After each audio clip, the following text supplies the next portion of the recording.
It's so clear that all across identities and experiences and class, there's just some realities that we can all agree on. Elon Musk doesn't seem to be a great person. There's too many Netflix documentaries about cults. Everyone is fucking tired. Something is missing. We're all like tapped out, we're at capacity or something.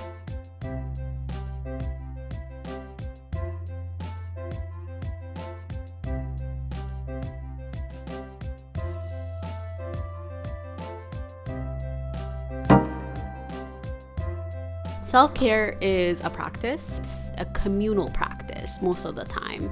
Healing is communal. It doesn't happen in a vacuum. It doesn't happen in solitude. Most of the time, you don't have to do this alone, but we're doing a lot of things alone.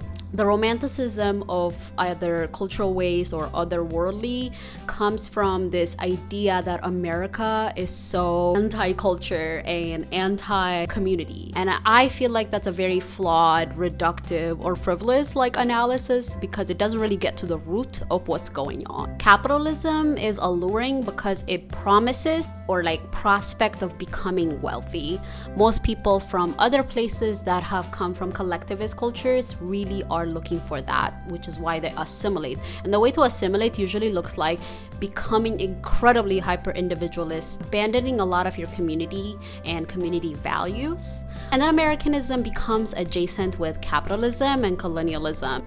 But again, it's still lacking. Why is America so hard to be in community? It's many things. The fact that cities are designed in a way that doesn't center people, it centers work and getting from point A to point B as fast as possible. The fact that there's not communal transportation, public transportation. The fact that there are big houses and individual owned cars that isolate us and keep our solitude intact even further. Community becomes sort of like an aesthetic at some point. Americanism have also taken many social nets, things that make community possible, and replaced it with chargeable communities. So everything is adjacent with money and consumerism. Babysitters you have to pay, housekeepers that you have to hire, landscapers you can hire, meal subscription services, and expensive hobbies that your kids can participate in so that they can understand the aesthetic and the feeling a part of community. I mean, I don't think all of these things are black and white. I think being able to be in a lacrosse team or a soccer team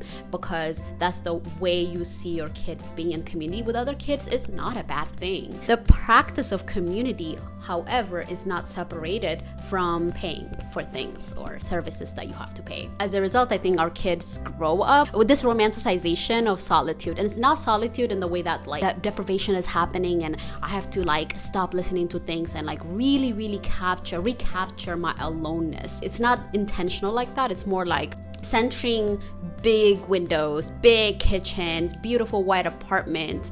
It's empty spaces that's supposed to fulfill you and give you purpose, give you a brand, an aesthetic, some sort of thing that is supposed to replace the thing that you are lacking, which is oftentimes community. There's also this lip service to independence that we pay often to show our self-sufficiency. My argument is that community is necessary as oxygen for our not just our survival, but us to be thriving more than existing in this world. There's a lot of hired communities that we pay, and some of them are really good, like therapists. But it's still holding that emotional support that community could hold for some of it, and then the rest could be obviously is a mental health practitioner that's supporting you during whatever the thing you're going through is, or you have a mental health ailment that needs support. Childcare, the infrastructure of childcare is another part of this that feels pushing us out of the practice of community even further. Instead of asking your neighbors or people that are in your community or having a rotating communal childcare infrastructure, we think about paying some stranger, outsourcing our safety, stranger, someone we don't know, someone we're not in relationship with. We go to events that explicitly allow us to make friends. I think I have some feelings about that. Bumble BFF is another one. I have a lot of friends who've tried it and they're just it's not it's not great. Community making takes time and energy and a long exposure and vulnerability of yourself. Intimacy just feels like it's missing, and things are awkward. And they're supposed to be awkward because we're out of practice. A lot of people are feeling alone because we have stopped practicing being in community. The practice of community is something that, again, takes a lot of energy, a lot of time, so much unknowing time. It's repetitive, it's boring, it's annoying. It's also really nourishing. Community is really feeling safe, but also participating in stupid, silly, fun things with people that you like being around. That's essentially what community is. Community making is also colored by conflict. I think there's this harmonious thought pattern that we fall into whenever community is discussed, especially online. People are like, well, I just feel like my people could be this way and that way, and I don't like how they are this way. And I think that like criticism is like fair, but conflict is generative. Why is that coming up for you? And I think if conflict is coming up and if you're able to address that conflict and talk about it explicitly, it shows again like another layer of vulnerability and boundary setting and annoyance and adaptability and finding the right pace and the right way to be with each other. I think there is a flattening of community. There is this one person will meet your every need, or one group of friends will meet every need. You can go to Miami, you can go to the club, you can pick pumpkins, like you can do all of these things with these people. And I mean, sometimes it could happen that way, but similarly to a monogamous partner, I feel like it is not fair to expect your communities, your respective communities, to do and be everything. Honestly, we've lost the plot. A lot of us feel like really unfulfilled by communities that we're a part of. There's a necessity to have different types of communities. I like this categorization of pods that Mia Mingus came up with, which is that people that are doing specific things, you are building like nest of communities within your life that are meeting different needs, essentially, is what I think of a pod. People living next to you is essential, like very, very categorically important. Living in the United States, specifically in the Midwestern part of the United States, where infrastructurally you are forced to be isolated from the people that you love, the people that usually are important to you. Because of the poor and intentional urban and suburban design that makes it hard for people to be close to each other, you need people that you can reach out to in case of a crisis, in case of an uprising, in case of a functional need. I have broken my foot. Can someone pick up something from the pharmacy for me? That is a functional need. And a lot of us don't have that. And we are panicked and anxious by the idea of something is to go down. The first people that we would probably reach out to are strangers. We would outsource our safety, someone else that is within like the state or whatever. Maybe it's the pandemic or something. We started villainizing coworkers and people that you spend 40 plus hours and more with in a way that feels really, really unnatural and very like dystopian. I don't know when I will stop saying this, but we're all workers that are trying to earn wage. Obviously, there's like a need to boundary your relationships with your coworkers so that it feels like fulfilling, but also it's boundary in that way that you're not like trying to become best friends with your coworkers. But these are people that you spend, again, many hours of the week. And even if like you're performing and trying, like you have like a mask on, I do feel like it is important to build a relationship with your coworkers that's a very coworker dependent and specific, so that you have insights about what's going on in your organization or company. It's this corporatization of like coworkers.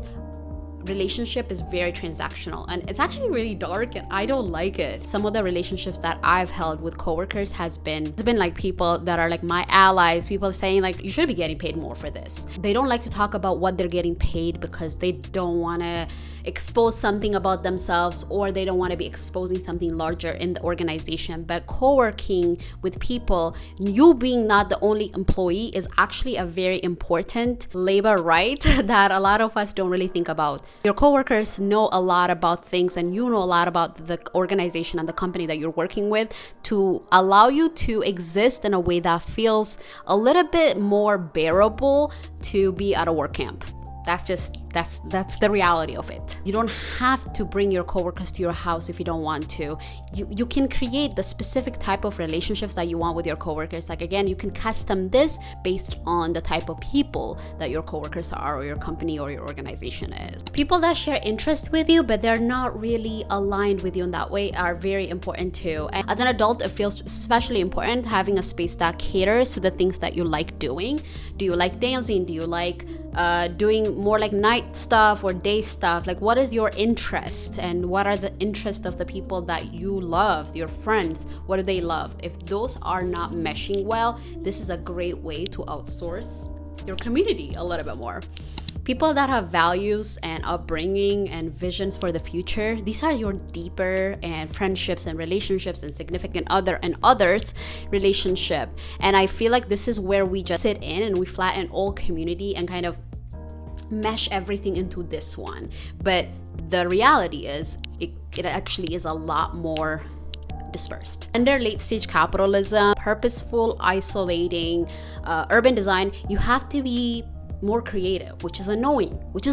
I agree, which is hard, but it's supposed to be hard and it's supposed to be annoying because the practice of community is hard. So based on my own life, this is something that is like, I find like it works for me and I thought I would share it. These are the 5 methods on how to develop strong, wide communities that cater to the different needs of your life.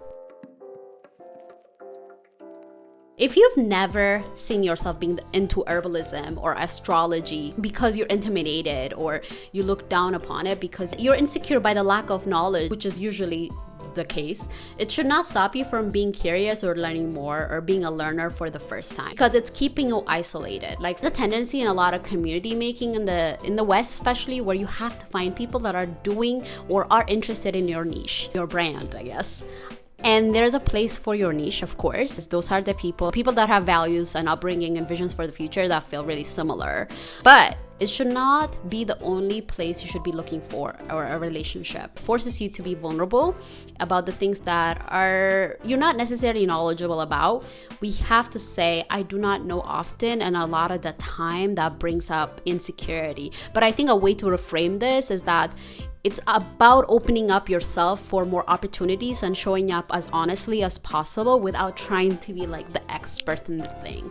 I think being an expert in something is also a very colonial adjacent way of existing in the world. I think as soon as I started to reframe that, I was like, ooh, okay. It also allows you to widen your identity and kind of rediscover parts of yourself from the types of communities that you engage in. So being able to be in astrology spaces, I remember being like, oh, I didn't know a lot about this shit. In 2024, I'm like, my knowledge is a lot better. And it's such a fun way of existing with people who are so passionate about it. Do not limit yourself can be it can be co-opted, right? Like, it could be like, oh, go into, I don't know, like a very dangerous space and like do everything. That's not what I mean. Define what your values are. A lot of the time we move with such like autopilot, and most of our interactions don't feel fulfilling or are aligned with our values. So what are the things that make you like satisfied or happy, to make you full? For me, it's spending time with people as often as I can. I have to see people in order to be energized. So like a deeper and a longer time with people is doing stuff outside. It's also doing stuff inside because I love films and stuff like that. It's also trying something new for the first time for the both of us, or majority of us, for the first time. Unplanned stuff. I love serendipity. So those are my values, and based on that, I can custom like add what are the things that I want to show up at and what are the things I don't want to be at. So it can be as simple as that.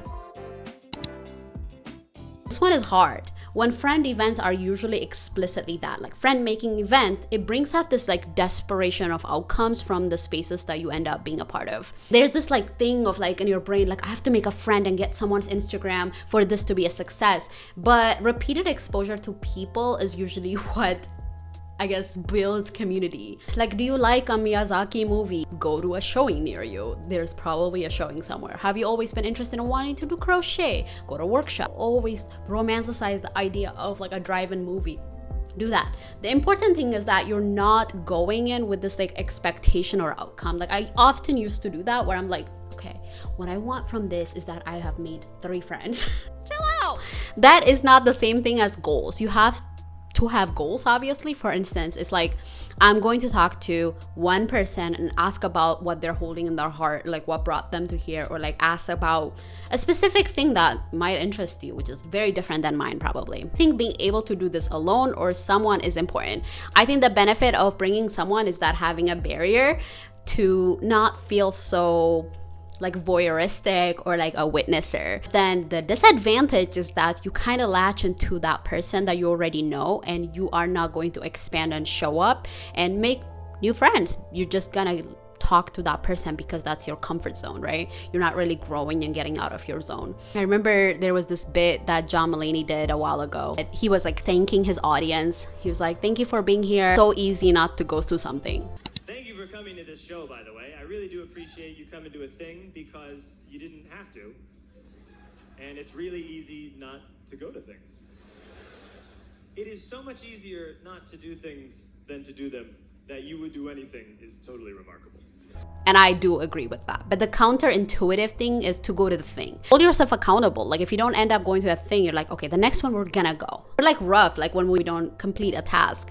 I think having the same sort of mindset for community making and being serious about it is very important. But also give yourself grace, which is like a delicate balance. I think being able to be with people continually, contrary to popular belief, it recharges you. It doesn't matter if you're an extrovert, introvert. I don't even think those things are really real, to be honest with you. I feel like I have never gone to a community thing that I wanted to go to, obviously, and I'm like, oh, I hated that. Like, unless something really went wrong, most of the time I feel really, really recharged. Oh, it's a dog. Part of the goals mindset is that also being able to make a goal for yourself. Maybe the goal is like, I'm going to go to 2 events in November.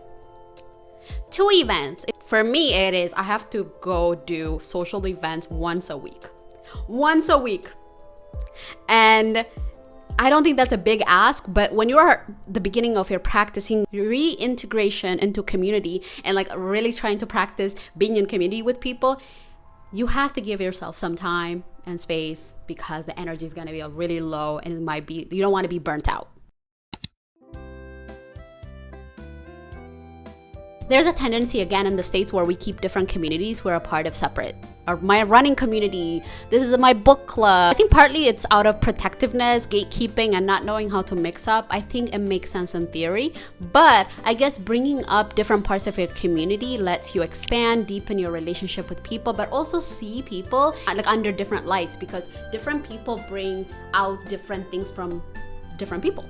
Different parts of your community bring very nuanced and new things from different parts of your community that you never have seen before. A lot of the time, we don't want to mix our different communities because we think we have to facilitate. You're not the MC.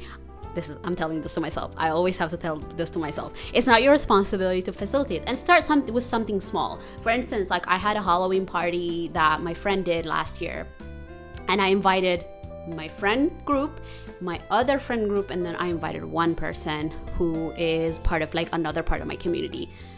And they all came together and they all had a good time. I was not in the best place in my life, but I remember they had a good time.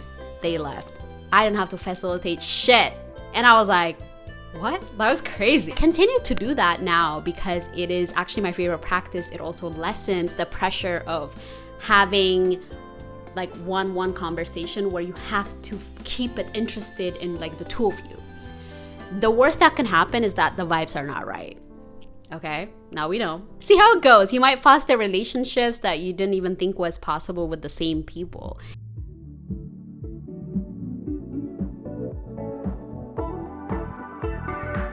Impact of capitalism is that outside cost $100 on a normal weekend. So we have to kind of outsource our needs a little bit to the internet and what the internet is capable of. So utilize the internet's resources. Look at random new and cool events that might interest you to a reduced price or fee. I went to a flower arrangement class like a couple of months ago.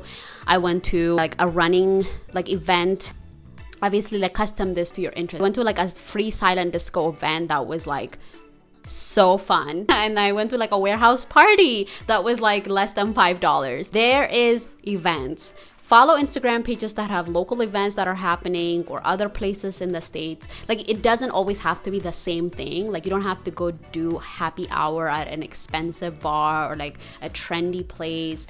Like, there's this place called Public Functionary that is like an artist space. They also do like film showings and they do like different things. Also like reduce movies that are near me, because right now movies are so expensive. Like, going to the movies costs like an arm and a leg. So being able to find like free things. There's this place called Roxy near me. They do like drag brunches and stuff for less than $15. They also have this like $2 Tuesdays or something like that. There's also pickleball courts. Like, I'm not like a big pickleball player, but I love it. There's also free music at parks usually when it's warm. Depends on where you're at. If you're in a warm place, like, congratulations. We have about 4 months of warmth, so we have to really make the best out of it. Just follow pages and local events around you. Sometimes the library is putting like some cool events. Sometimes like we have contemporary museums near me. Like, we are blessed here, so I go to those events. They have really reduced prices, sometimes free things. There's like complimentary events.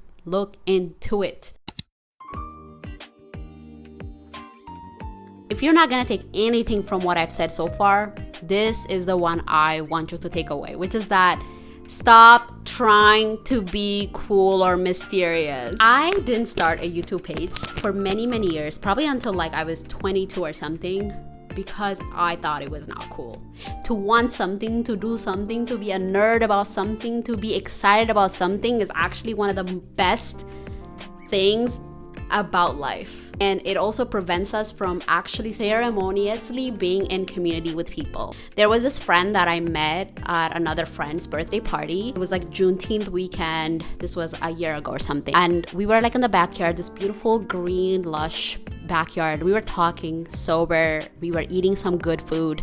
Our conversation was just so good, and I was like, wow, I didn't even know anyone except my friend coming in, and now I just feel really comfortable. Like, I don't even want to leave. You know, when you go to an event and you're like, I don't want this to end, that's how I felt. Sometimes it's okay for one-off events to happen, or like one-off interactions, and you're just like, wow, that was great. I practiced being in community, and like nothing has to come out of it. So I was like expecting that, right? I'm about to walk away, but then the girl comes to me and she says, hey, I always do this, but whenever I'm like having a good time or vibing with someone, I always tell them. And I was like, that's so uncool. That's so uncool. But that's literally the first thing that like popped in my head. Like, I'm sorry, but I was like, cool for what? She stated specifically she enjoyed our time together and she wants to like hang out maybe, and I got her Instagram. We hold this like cool air about ourselves a lot of the time. We're not in a teen drama on Disney Channel. You know what I'm saying? Like, it's okay. It's literally fine. The mysterious cool girl, that's not me. And it actually helped me foster a lot of relationships outside of work, outside of events that I'm interested in. Like, people that I have built really strong foundations with have come out of the fact that, that sounded neurotic. That's okay though. And then I continue on and people are like, okay, I like you. And then there's some people that are like, I'm not vibing with this. And that's fine. We have to be okay with not being liked and not having this air of likability all the time. Obviously you should be likable, but if someone doesn't like you, that's not you. That's not for you. That's okay. Don't worry about it. Move on. I think we can say exactly what we're feeling, the good vibes, and kind of highlight the things that are like really enjoyable about that interaction. Most people need that. I love when people tell me that. That is a practice that I have held since, that girl like kind of modeled that for me, honestly. And I was like, I really enjoyed my time with you. This cold air that's like sarcastic and like, whatever. I don't do that even with my friends, because for what? In this short life? No, thank you. No, thank you. No reason for us to play hard to get. It's going to leave us isolated and unfulfilled. Conclusion time. So I do feel like community making is a sort of ceremony. It's a marker of living and existing with other living things. I think we live in a very uncertain universe where we just don't know what things could pop up. Like, literally an asteroid can hit. You know what I'm saying? Community making though, it's one of those things that feels like certain. It's heart-filling and also heartbreaking, it's draining and renewing. It's an antithesis to capitalism and the growing appeal of solitude and grind culture. It's eating with people, breaking bread with people, laughing with people. It's one of the purposes of life, but we kind of treat it as a choice. And I don't think it's a choice. I feel like everybody deserves to be in community, to feel fulfilled no matter what you have, no matter how many material goods or work things that have worked out. If you don't have community, it's kind of pointless. I hope you go out there and practice no matter how hard and annoying and out of practice you may feel. All right, see ya.